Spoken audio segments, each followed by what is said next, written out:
If you've studied any of ancient history, you've heard of the Great Fire of Rome. Somewhere around 64 AD, Rome at the time was the epicenter of the world. They had 14 districts. 10 of those districts about near burned to the ground. This was a major ordeal.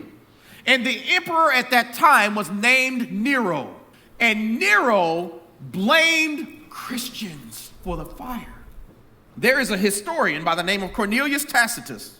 And somewhere between 56 and 120 AD, this is one of the most trusted historians of that time. And in his book, The Annals of 116 AD, he described Nero's response. It says, consequently, Nero fastened the guilt and inflicted the most exquisite tortures on a class hated for their abominations called Christians.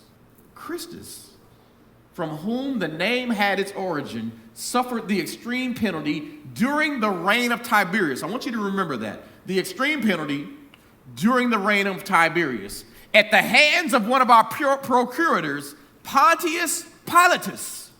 And a most mischievous superstition again broke out, not only where?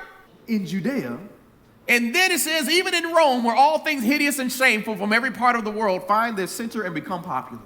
What does this reveal to us? Again, someone who is saying, not only were the Christians blamed, they were persecuted. Not only were they persecuted, they were following the teachings of someone called Christus, from whom in Judea he started something that continued to move out until it hit Rome. They say that this person, Christus, suffered the extreme penalty. And of the Romans, that would have been crucifixion. Not only did he suffer crucifixion, he suffered it at the hands of someone by the name of Pontius Pilatus. Now again, he didn't write this to prove me correct. He's just recapturing what history says.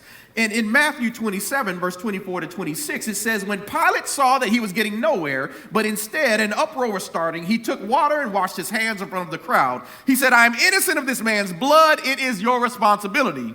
And all the people answered, his blood is on us and our children. Then he released Barabbas to them, but he had Jesus flogged and handed him over to be crucified.